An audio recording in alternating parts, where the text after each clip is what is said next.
हाय दोस्तों, क्या आप भी उन लोगों में से हो जो नए हैबिट तो फॉर्म कर लेते हो लेकिन कुछ ही दिनों में उसे क्विट कर देते हो? अगर हाँ तो अनफॉर्चुनेटली आप अकेले नहीं हो। आपके जैसे काफी लोग हैं जो ये प्रॉब्लम फेस करते हैं। बेसिकली किसी भी न्यू हैबिट को बिल्ड करने का एक प्रोसेस होता है जिसे हमें फॉलो करना चाहिए, लेकिन काफी सारे लोगों को वो प्रोसेस पता ही नहीं है, जिसकी वजह से वो लोग नए हैबिट स्टार्ट करने के कुछ ही दिनों में उसे क्विट कर देते हैं। तो आज इस वीडियो में मैं आपको वही प्रोसेस बताने वाला हूँ जो कि आपको प्रैक्टिकली हेल्प करेगा किसी भी हैबिट को बिल्ड करने में।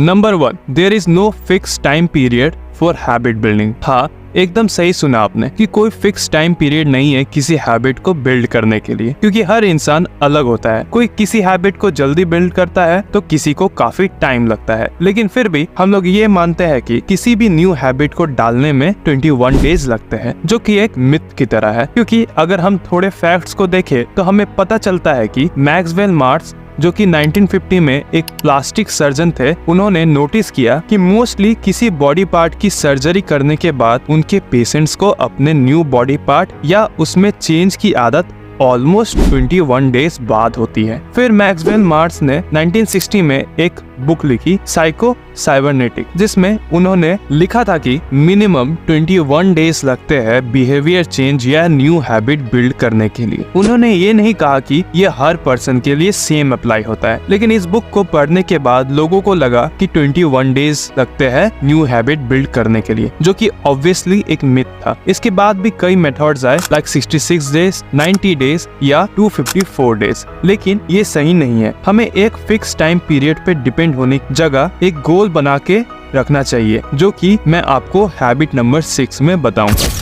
Number 2, follow only one habit. Habit formation की इस जर्नी में जो एक चीज आपकी सबसे बड़ी प्रॉब्लम बनेगी वो है एक कंसेप्ट जिसे ईगो डेप्लीशन कहा जाता है। दोस्तों, ईगो डेप्लीशन को अगर आसान भाषा में समझा जाए तो ईगो डेप्लीशन एक स्टेट है जिसमें हम अपनी विल पावर और मेंटल एनर्जी इतना ज्यादा यूज कर चुके होते हैं कि एक लिमिट के बाद हमारा खुद पर सेल्फ कंट्रोल नहीं रहता, और ये हमारे न्यू हैबिट बिल्डिंग में बहुत बड़ा इम्पैक्ट डालता है, क्योंकि असल में हमारी विल पावर हमारे डेली लाइफ के कामों में भी यूज होती है। इसलिए जरूरी है कि हम एक टाइम पे एक सॉलिड हैबिट को ही डेवलप करने की कोशिश करें, ताकि आपकी डेली लाइफ की जो नेचुरल लिमिटेड विल पावर है वो आपकी सिर्फ एक हैबिट पे अच्छे से लग सके, बजाय 10 अलग अलग हैबिट्स के। और यही एक डायरेक्शन में भेजे जाने वाले विल पावर आपको आपकी वो एक हैबिट को फॉलो करने में मदद करेगी।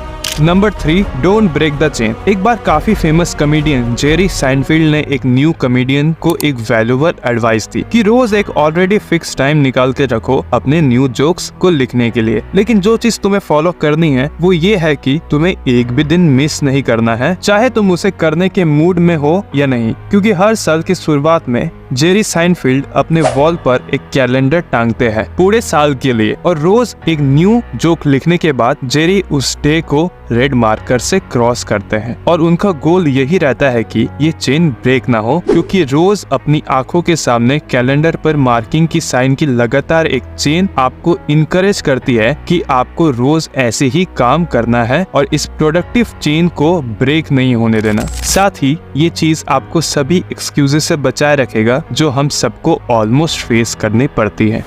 Number 4, remove triggers. दोस्तों, हैबिट लूप कुछ इस तरह वर्क करता है, पहले क्यू, फिर रूटीन और फिर रिवॉर्ड, और इस साइकिल को ब्रेक करने के लिए आपको क्यू को ही रिमूव करना पड़ेगा, जिसे आप ट्रिगर भी समझ सकते हैं। यानी आप फोकस के साथ स्टडी करने की आदत डेवलप करना चाहते हो तो टेबल पर फोन को रखकर अवॉइड मत करो, बल्कि फोन साइलेंट करके दूसरे रूम में रख के आओ। अगर आपको फैट लॉस करने के लिए जंक फूड ना खाने की आदत डालनी है तो अपने किचन में शेल्फ में रखे स्वीट्स, चॉकलेट या जंक फूड को अवॉइड मत करो, बल्कि उन्हें घर में लेके ही मत आओ। तो इसमें आपको डिस्ट्रैक्शन या ट्रिगर को अवॉइड नहीं करना, बल्कि उन्हें उनकी जगह से बिल्कुल हटा देना है, या उनको कोई ऑप्शन ही नहीं रखना, क्योंकि अगर ऑप्शन ही नहीं होगा तो आप पिक करोगे कैसे।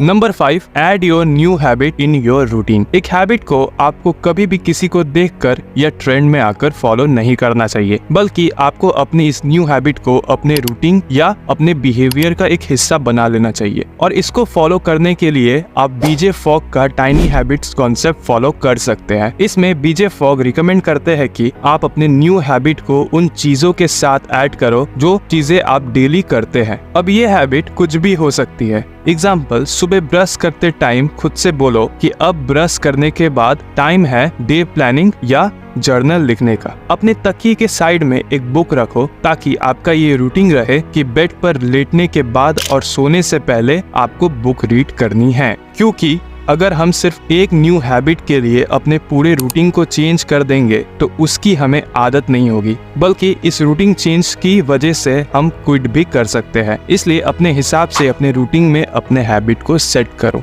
Number 6, reward and milestone. New habit को बिना कोई गोल या माइलस्टोन के फॉलो करना थोड़ा बोरिंग या डिफिकल्ट हो सकता है, क्योंकि मोस्टली लोगों को प्रोसेस से ज्यादा रिजल्ट या रिवॉर्ड पसंद होता है, जो कि जरूरी भी है खुद को रोज पुश करने के लिए। तो इसलिए आप छोटे छोटे टाइम पीरियड्स के गोल सेट करिए, या जिसे आप माइलस्टोन भी कह सकते हैं। मतलब आपको आपके लिए एक मंथ या एक वीक या कुछ दिनों के लिए एक गोल सेट करना है और उस गोल को अचीव करने के बाद आप खुद को रिवॉर्ड दे सकते हैं। एग्जाम्पल, आप एक मंथ रेगुलर जिम जाने के बाद एक दिन अपने फेवरेट फूड को खा सकते हो। एक हफ्ते रेगुलर मॉर्निंग में जल्दी उठने के बाद आप एक दिन मूवी देखने जा सकते हो अपना रिवॉर्ड समझकर। अब ये सिर्फ एग्जाम्पल्स थे, आप अपने हिसाब से अपने रिवॉर्ड को चुन सकते हैं और अपने हैबिट के साथ डाल सकते हैं।